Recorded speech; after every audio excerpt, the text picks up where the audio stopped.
Hi, Dr. Rodriguez. This is Paxton Barco.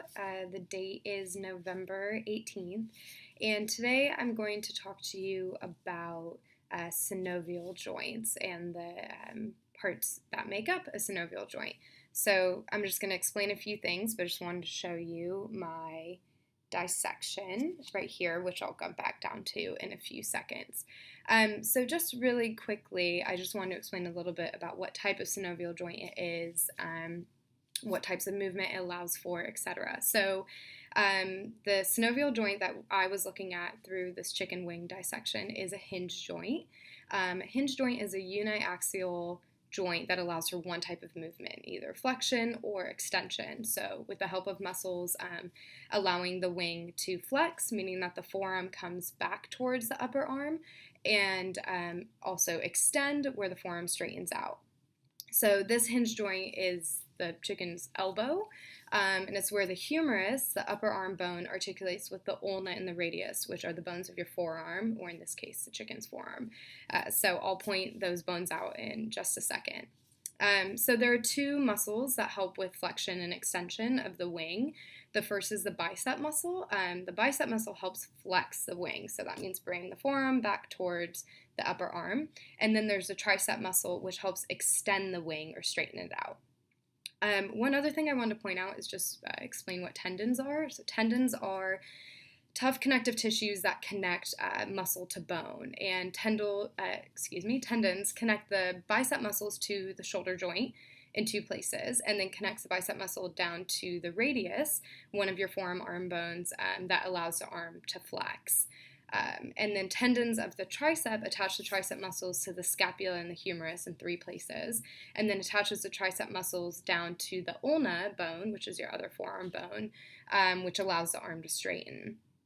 Okay, so coming down now, hoping that that's clear, and I'll bring it up nice and close. So first off, just pointing out, obviously, right up here is a part of a ball and socket joint, which attached to the shoulder. I just wanted to point that out. So you have your humerus bone under here, which is better seen. Just you can see it right up in this area right here. That's the end of it.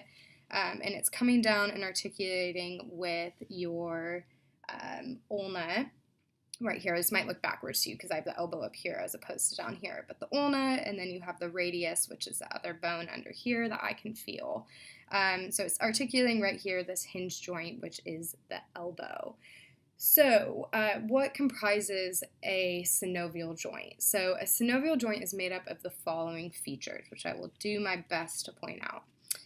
First off, if you look up in here, you can see where the two bones are articulating. So articular cartilage covers the surface of the two articulating bones. And articular cartilage is a thin layer of hyaline cartilage, and its purpose is to reduce compression and friction so that the two articulating bones can move smoothly against one another without damaging underlying bone tissue.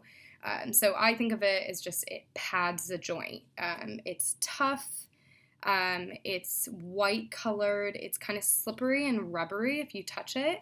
And it, like I said, it just covers both of the bones so that they can go up against each other and not hurt anything underneath.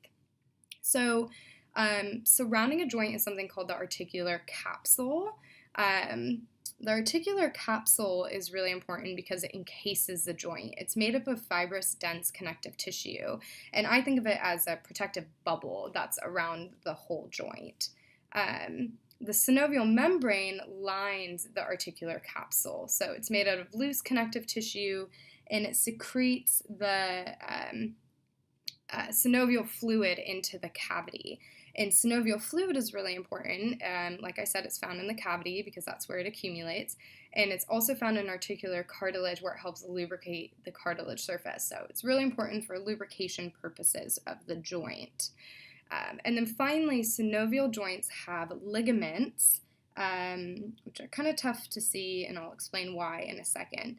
But ligaments connect bones to other bones. They bind the joint together. They provide stability for the joints. So they're shiny white and they cover the surface of a joint And ligaments are what make it hard for a joint to break open, or like what makes it hard for us to break a joint open.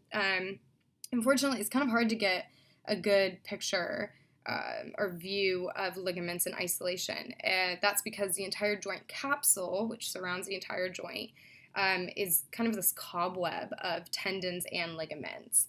One thing I wanted to point out is just what a tendon looks like.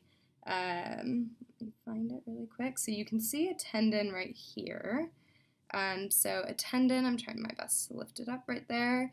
A tendon is what attaches muscle to bone. So you can see how it's coming from these muscles right here, and then it's attaching to this bone right here. And tendons are really important too, and I just wanted to make sure I pointed that out.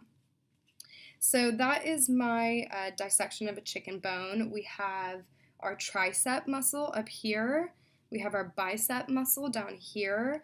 We have our forearm muscles, and obviously pulling these and making them shorter are going to do different things, like I said, extending or flexing the muscle. Being careful not to touch the chicken to my computer. So anyway, I hope that makes it clear of what a synovial joint is, the different parts that make it up, and where it can be found. And I hope it was informative. Thanks so much.